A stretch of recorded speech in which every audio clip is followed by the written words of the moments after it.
بسم الله الرحمن الرحیم.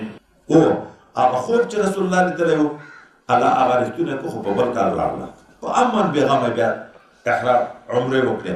لقد صدق الله رسوله رؤیا بالحق، په تحقیق سره رښتیا ښودلی د الله تعالی رسول خپل د خوب په حق سره. لا تدخلن المسجد الحرام، خامخا به ورننوځئ مسجد حرام ته انشاء الله که د الله خوښه وه. که څنګه نه شوی لا ډېر خفه کېږئ مه، خوب رښتیا ده.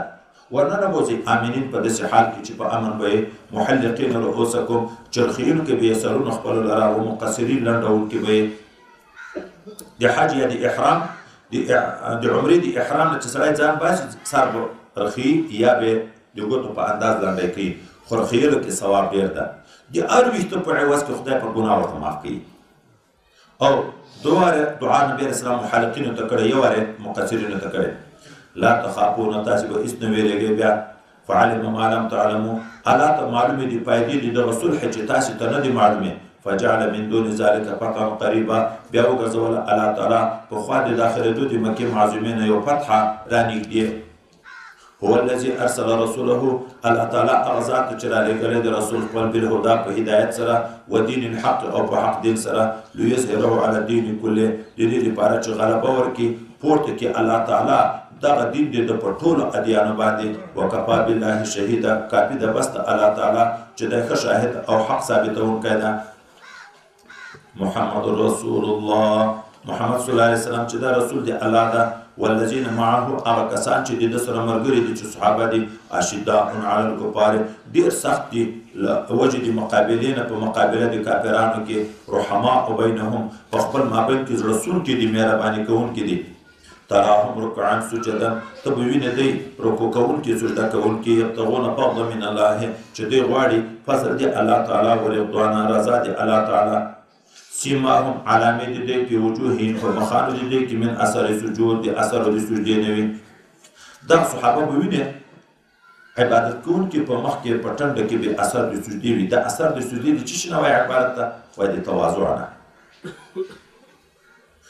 سجده کې نهایت عاجزي ده. صحابه چې لمونځونه کوي نو هغه حقیقي معنا باندې کوي، نو علامه یې دا ده چې په دې کې به عاجزي ډېر وي. یا انوارات دي. یو سړی چې تهجد ګزاره وي، نفل ګزاره عبادت کوونکی، هغه که د رنګه تور وي یو تجلي غوندې لري، خلکو ته ښایسته په شکل کې ورځي، دغه علامه ده. ذلک مثلهم فی التورات، دغه د دغو صفاتو چیښتن چې د صحابو صفت ذکر شو چې کافر په مقابل کې کلک په خپل منځ کې نرم دل او عبادت کوونکي عاجزي کوونکي. دغه مثال صفت دی په تورات کې، و مثلهم فی الانجیل، او مثال دی په انجیل کې. کزرع، لکه هغه شین فصل، اخرج شطأه، چې راوباسي څانګې خپلې، فآزره، بیا یې کلکه کړي ملا خپله، فاستغلظ، بیا کلکه شي څانګه یې، فاستوى علی سوقه، ودرېږي په هغه پونډیو باندې. ګورې د غنم دانه چې واچې چې راشنه شي، اول 4 یا 5 یا 6 پاڼې راشنې شي، بیا دا پاڼې داسې سره راټولې شي، بیخي کلک شي، بیا لرګی تر جوړ شي. ګورې د غنم لرګی جوړ شي، پاڼې کوزې وې ورکې شوې، لرګی جوړ شي، په سر باندې بیا غټ وږی برداشت کړي. یو رسول الله صلی الله علیه وسلم لکه یوه دانه چې واچې، لږ لږ صحابه شروع شو لکه هغه پاڼې چې راوټو کېږي، خو ترقي شروع شوه، اسلام په پښو باندې ودرېدو، په ټولو ادیانو خدای غالب. یعجب الزراع، په داسې حال کې چې دا قوت دغه شین فصل په تعجب کې اچوي دا بزګر. الله دا قوت داسې ورکړي، یغیظ بهم الکفار، د دې لپاره چې قهر راولي خدای پر په کافرانو باندې ښه یې غمجن کړي.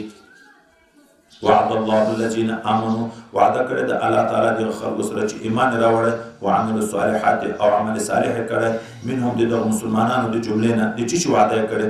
مغفرة، د مغفرت چې الله به ګناه ورته معاف کوي، و اجر عظیما، اجر لوی چې جنت، او د الله ملاقات.